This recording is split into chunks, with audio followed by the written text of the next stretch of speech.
Hi, I'm Kaylee, and today I'm giving you some recommendations of short stories and short little novellas that you might want to read for the 30 Books in 30 Days readathon.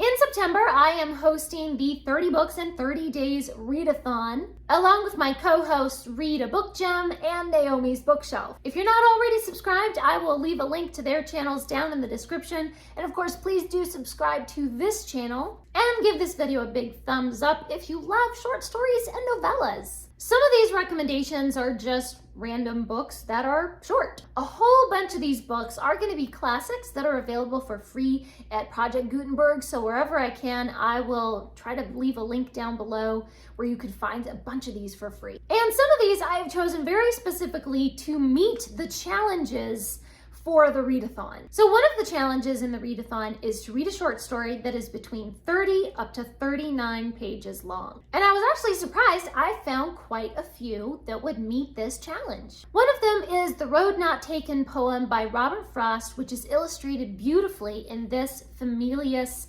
picture book edition. And I really love the gorgeous illustrations that go along with Robert Frost's poetry. One that I'm going to be reading for this challenge in September is Bilbo's Last Song, which is a poem, again, beautifully illustrated. This is by J.R.R. Tolkien, one of my favorites. There is a prequel short story to the Lunar Chronicles by Marissa Meyer called Glitches, and because it's a prequel, even if you haven't read the Lunar Chronicles, you could read that almost more as a standalone, or it could be read first before you've read the rest of the story. Another kind of companion short story to the Lunar Chronicles by Marissa Meyer is The Little Android, and this is a standalone short story, and it is a retelling of The Little Mermaid, and it is just so adorable. I think of all of these short stories and novellas and little extras that Marissa Meyer wrote around the Lunar Chronicles, The Little Android is probably my favorite. There is a standalone short story that goes together with the Earthsea cycle by Ursula Le Guin, and this can be read as a standalone. You do not have to have read anything else from the Earthsea books. It's the daughter of Odrin and a really exciting little story. One of my favorite picture books that's not really written for children, that's written for adults,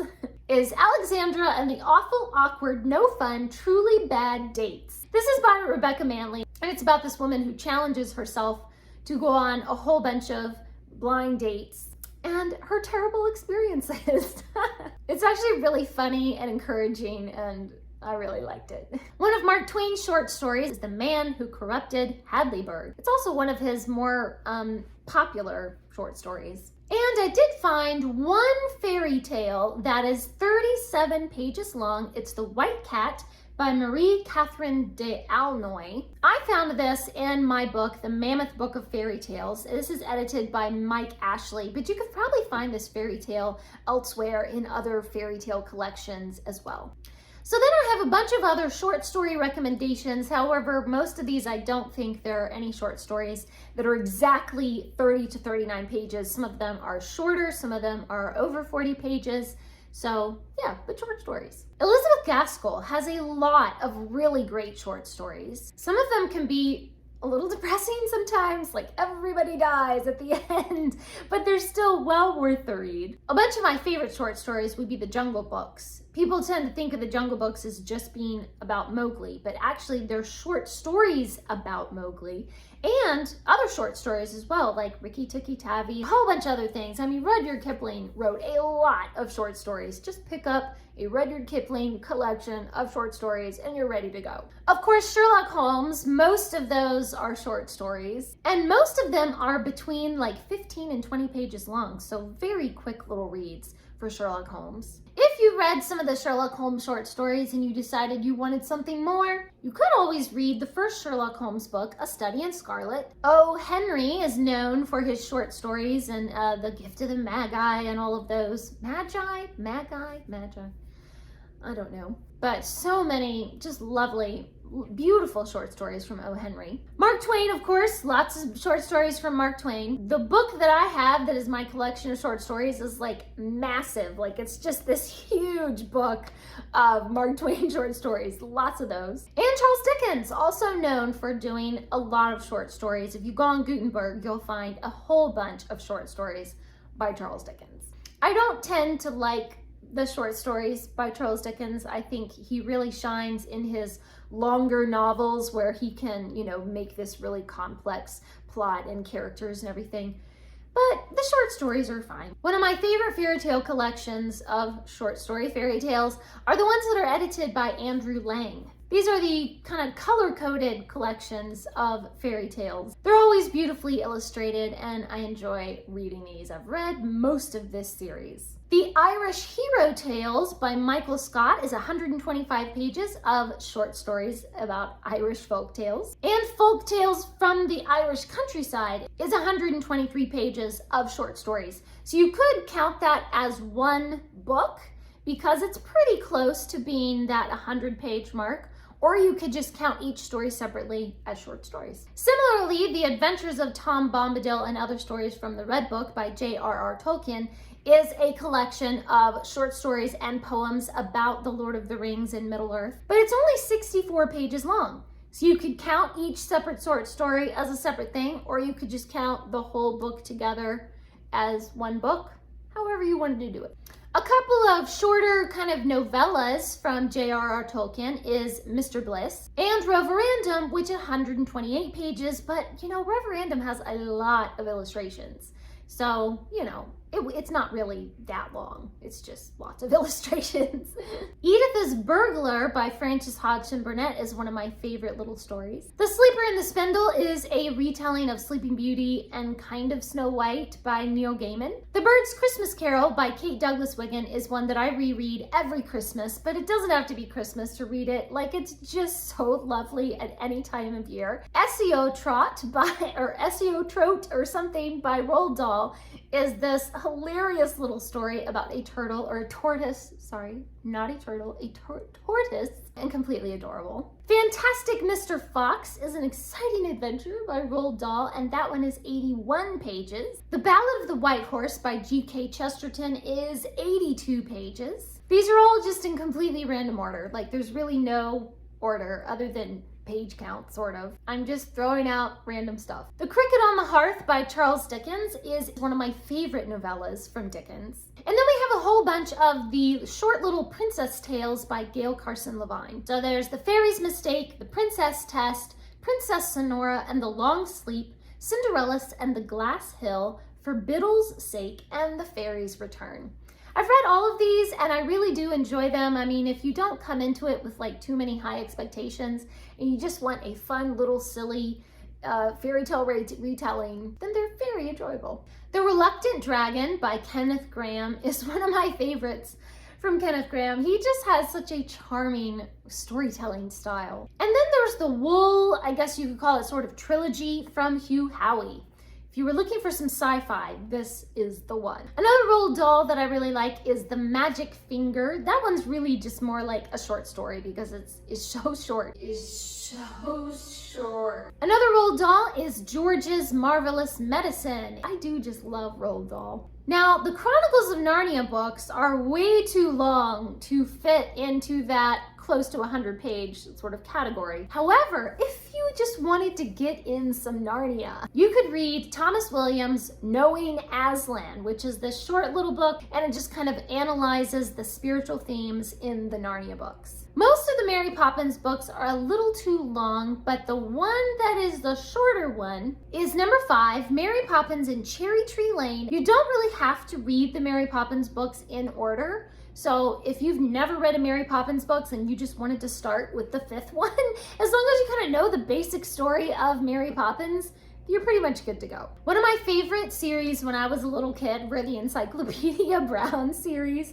I just love how smart and intelligent Encyclopedia Brown is. So some of the shorter ones are Encyclopedia Brown and the Case of the Slippery Salamander, The Case of the Treasure Hunt, and Encyclopedia Brown Solves Them All. This next book is not necessarily a favorite of mine, The Little Prince by Antoine Saint-Exupéry, however you say that. It's not my super favorite, but I can kind of see why other people love it so much. So I'll kind of leave that up to you. I don't personally enjoy it, but I feel like it's enough of a universal favorite that I can recommend it. I can recommend it to others and hope that some of you enjoy it. The Glass of Lead and Gold is a little novella by Cornelia Funke, who wrote Inkheart. It's this short little fantasy story that is just so interesting. If you've read any of the Winnie the Pooh books, you might enjoy some of the Winnie the Pooh poetry. When We Were Very Young and Now We Are Six are both 101 pages long. And a couple more Charles Dickens novellas are The Haunted Man and, of course, The Christmas Carol.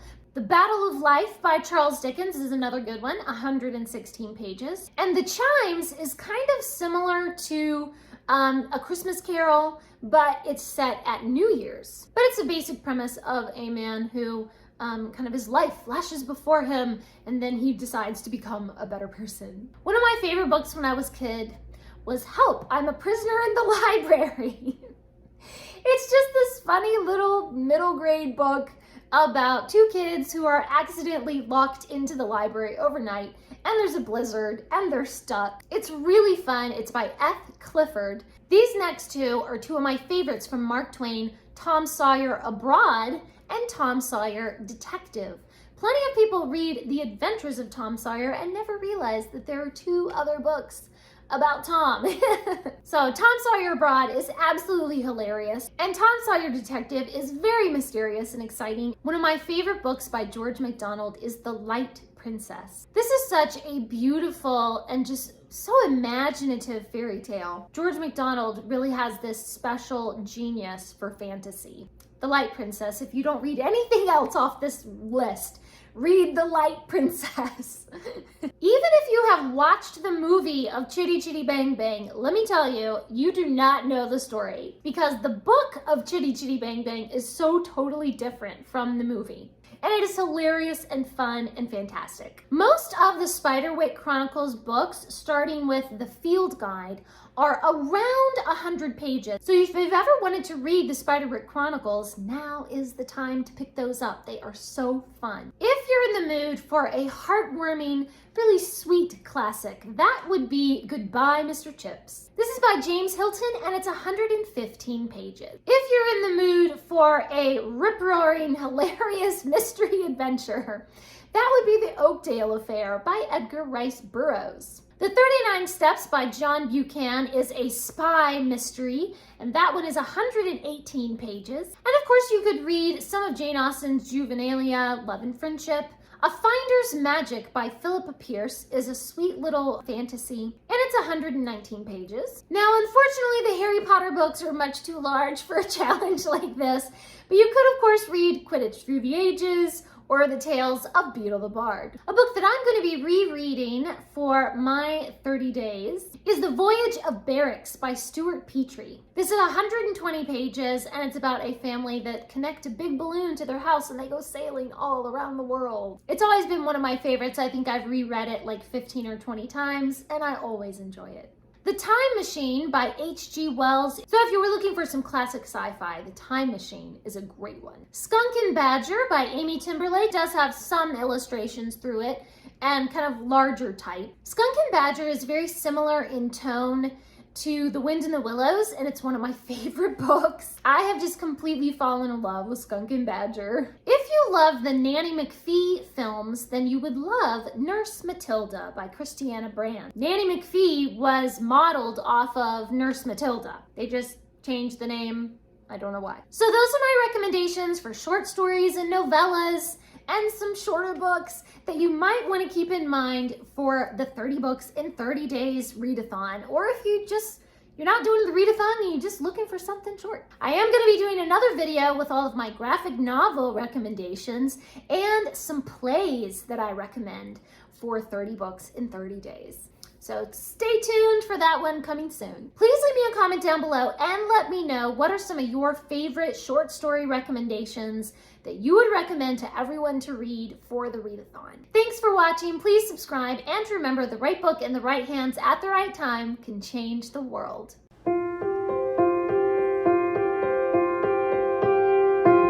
you.